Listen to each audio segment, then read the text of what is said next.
Thank you for being a friend. Travel down the road and back again.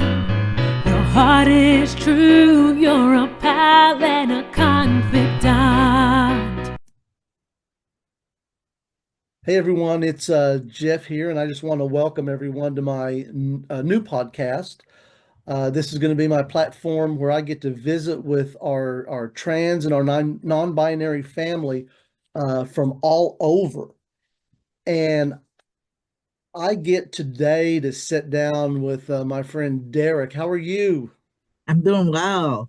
Awesome. I'm so glad to have you on. You actually get to be my first episode. That probably will drop January, but I'm all excited about this.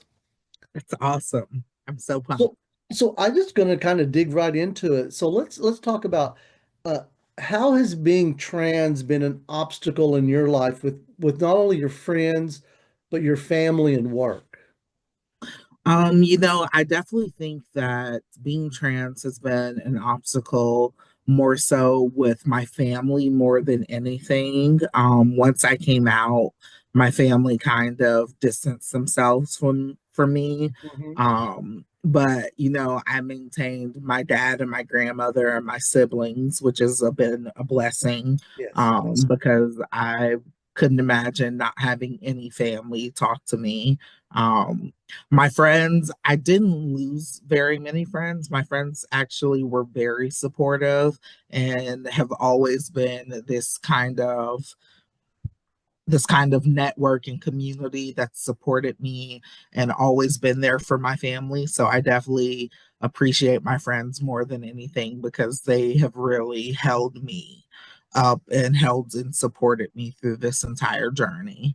And at work, I actually transitioned during working for the state of Kentucky, and it was the hardest thing I've ever done. I actually had a lot of really horrible things happen and had to go to EEOC against the state because they were being very discriminatory, Yeah. saying a lot of really negative things about me. Actually ended up going to the newspaper about what was going on because they kind of swept it under the rug and wouldn't have a conversation about it. And that was hard for me because that was my first like big kid job out of college. And it was a job I loved. I was a social worker Oh, for the adoption unit. So that was a huge part of my joy. I loved that job. So it was very hard to be victim of something so atrocious while experiencing a job I loved. It was a juxtaposition of feelings because like I loved what I did. I mhm. just didn't like who I was doing it with. Right. And we all know when we find a job that we love doing, we do a good job doing that job. Exactly. And that's what's so bad is people don't see how good of a job you're doing. All they see is this other thing that people shouldn't even be looking at. But it Yeah. we know what kind of world we live in, which is unfortunate. Yeah. So, I mean, I can see on the screen, but what pronouns do you go by? Oh, I use he, him, his pronouns. Okay. All right.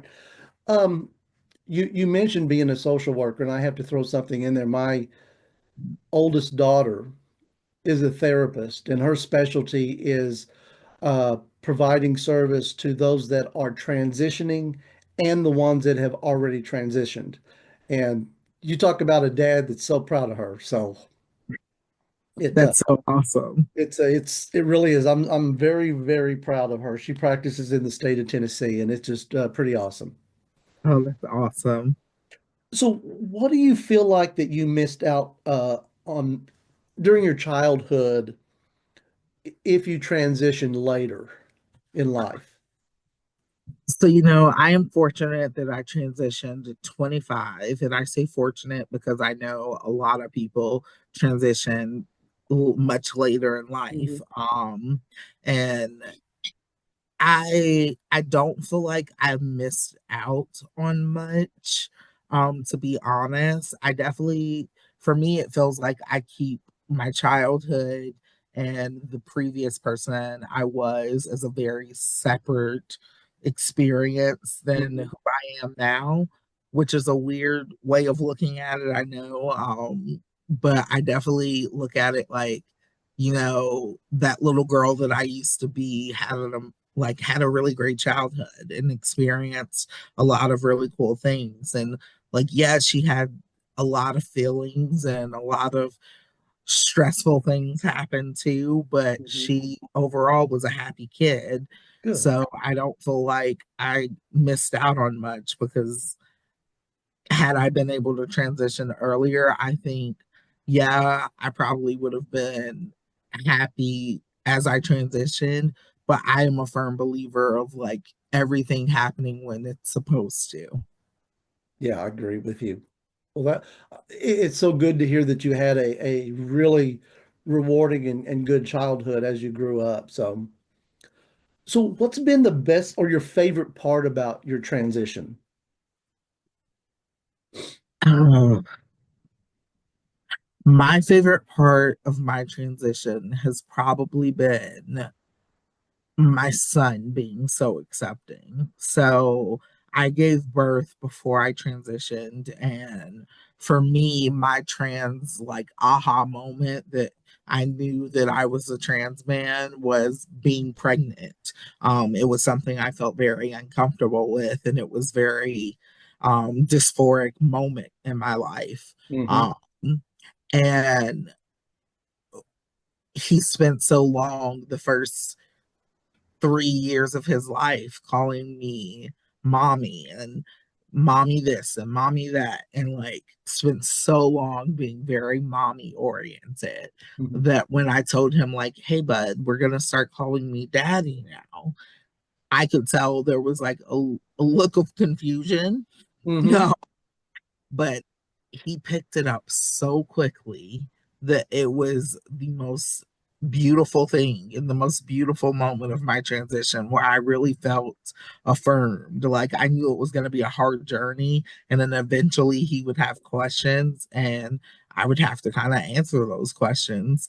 But in that initial moment of him just being able to get my name right for him, that was it for me. Oh, that's awesome. That's very rewarding right there in itself. So what worries you the most as being a trans person this day and age? I think two things worry me the most. First, it's related to having a child. I never want my decisions as a person to affect him negatively. Yeah. And the world is such a cruel place right now Yeah. that if anywhere, like he doesn't actively, when he was younger he used to like actively go around and be excited to tell people that I was trans, but now he's kind of understands that it's dangerous to do that, so he Hmm. doesn't do that anymore. And I think he sometimes has like a bit of shame around the idea that I'm trans, and I don't want him to ever feel like, I don't want people to treat him differently or treat him negatively because of something that I've decided to do. So I think that that's number one for me. And then number two is I don't want my transition to, I don't want to end up being a stereo, like not a stereotype, a statistic. There we go. I'm Hmm. just like looking for the S word. I don't want to end up being a statistic because of my transition. So meaning I don't want to end up dead by 42. Like the life expectancy age for trans men is 42 years old.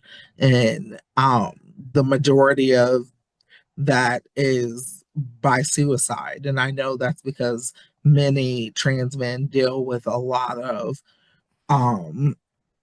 a lot of mental health concerns. Yeah. So I definitely think that that's why I'm so vigilant and take care of myself mental health wise and make sure that it's something that I'm always telling my trans mass friends about.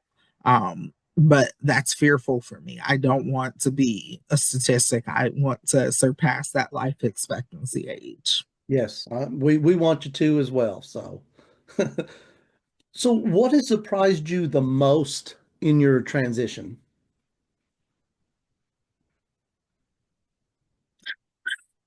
This is going to sound really, really silly, and it is so superficial.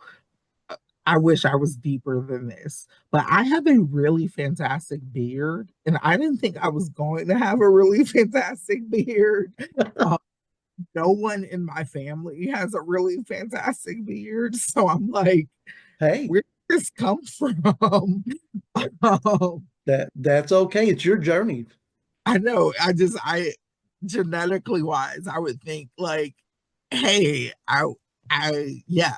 But no, I think that was really surprising to me. But also on a more serious note, how much of an advocate my dad has become. So my dad is middle-aged black man, military man, fraternity man in a motorcycle gang. Like he is very much like a manly man, and he was a single dad growing up. So like it was just me and him, Yeah. and a lot of our experiences together were very much like we were very close because it was just the two of us. Yeah. And I was afraid that I was going to lose him when I transitioned. That was my biggest fear, actually, because my dad has always been my best friend. Um, but for him to have been so accepting and to continue to work very hard to make sure he uses the right pronouns, he uses the right name, like he doesn't mess up on things Good. around gender for anyone. He respects other people's pronouns as well. He's become a really great advocate for me, and I think that that's beautiful. Oh, you're right. That is very beautiful. So good. Oh, that's awesome. So, how has your experience being trans in the kink and leather community been? Complicated. um, Much like kink and leather is complicated. Yeah. Oh, yeah, it is. It's a complicated world. It's like I think for me, I have had times where I have put a lot of attention on myself as a trans man, and because of the classes I teach, I have particularly made some people upset. So like Mhm. teaching a vaginal sex for gay men class sounds crazy to some people. And Mhm. I taught it at IML and it went viral. There were gay men calling it conversion camp, and calling my sessions similar to things like that. And I was heartbroken, Yeah. um, because I never intended my classes are meant for education, not meant Mhm. to convert anyone into liking vaginal sex if they don't. Yeah. Um, so that was a hard part of being in the leather and kink community, understanding that although for the majority my experiences are beneficial and like people love me and love me and are great advocates for me. Um, there are certain there are still some bad apples amongst us that make it hard for me to exist in certain spaces. Yeah. Well, that doesn't make me very happy, but yeah, I know what you mean. What would have made it easier for you in this whole process? Mm. In my whole transition process, or in, Yes, yes. I'm sorry. no, you're okay. I think if I live in a kinder world, um, I know that sounds really weird, but No, no. there's just there's so much hatred right now I know there amongst is. this country. Um, and there's so much fear around my identity and who Mhm. I am and things that I can't really control. So it's just been really frustrating to be victim of so much hate. Yeah. Um, so for me, I think, yeah, if the world was kinder, that would have made it easier. Also, if the resources were, first off, I wish I didn't need as much resources as I've had to get Mhm. just to survive and to get the surgeries I've needed. Healthcare in America should be more accessible, Agreed. um, especially since, like, the reason me and my spouse got married is so they could find, because they found a job that was a crappy job they hated, but they had trans inclusive insurance. Yeah. And I needed a hysterectomy because the insurance company kept denying it. Wow. Things like that. Like, I shouldn't have had to fight so hard Yeah. for the basic essentials of life, of just living. Oh, I agree with you on that. So, what has been the best part about your being trans and transitioning? I know that was we've seen the hardest parts, but what has been the most rewarding for you?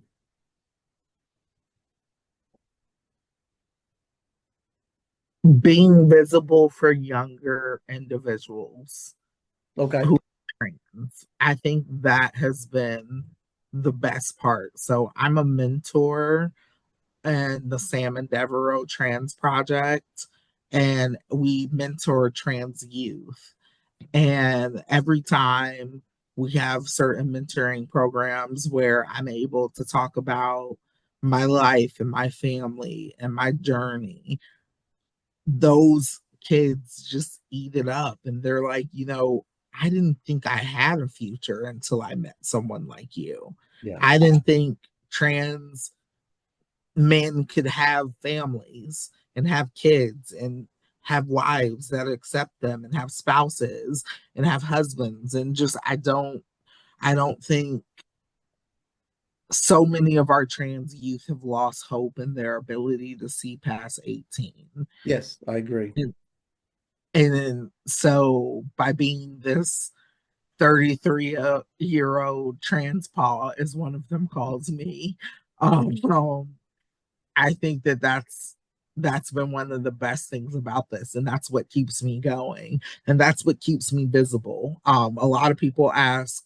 why aren't you stealth? Which means, why aren't you um stealth? Basically means when a trans person passes, they decide to not tell people they're trans anymore and just live their life as a cisgender person. Um, and the reason I don't do that is because there are kids who need to see me. Yes, yes. So, how can myself or anybody that watches this podcast make things better? I think leaning in and having those brave space conversations.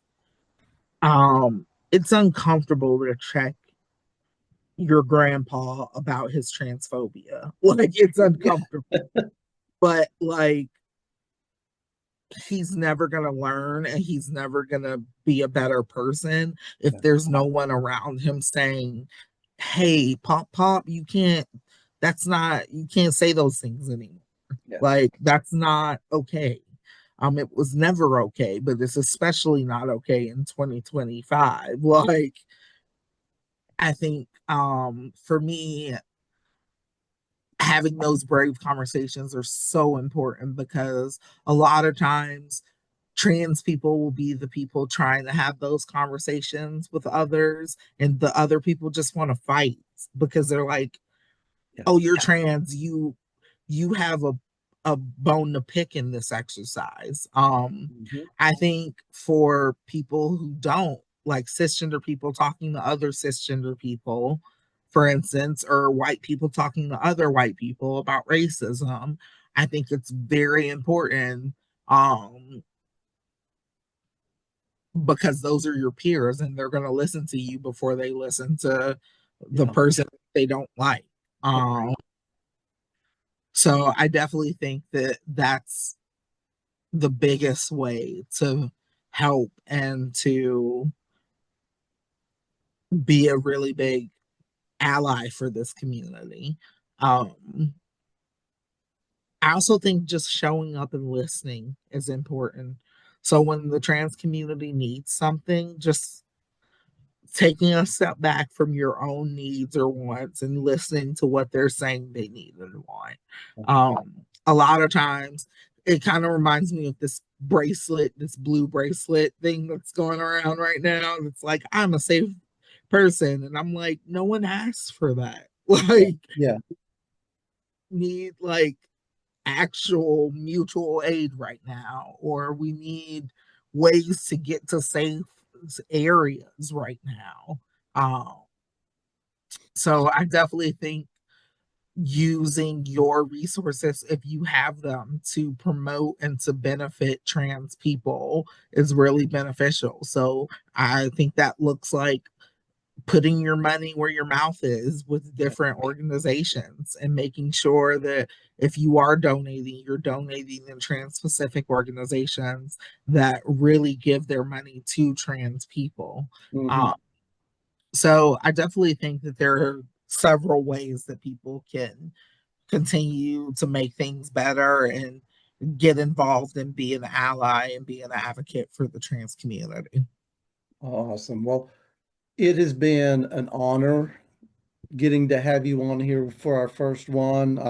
I could probably sit here and talk to you all afternoon, but I know we can't do that. But still, it's been I'm glad you reached out wanting to be a part of this, and I hope it continues to grow and people watch it and learn that our trans and non-binary family are just wanting to live their lives like everyone else. And Yeah, and that's my goal here is to hopefully help that. And I know it's not a big part, but it's the part that I wanted to try to play. So, it's a huge part. Thank you so much for doing this. well, you're welcome. And any last words you would like to share while you're on here before we log out of here? No, I think this has been great. Thank you. Well, it won't be the last time that we talk. So, Awesome. all right, Derek, we'll talk to you again soon. All right. Bye. I just want to encourage my listeners to be allies and continue educating themselves. Allies play a key role in supporting the trans community, and podcasts are a great medium for spreading awareness and fostering empathy. Please take care of each other.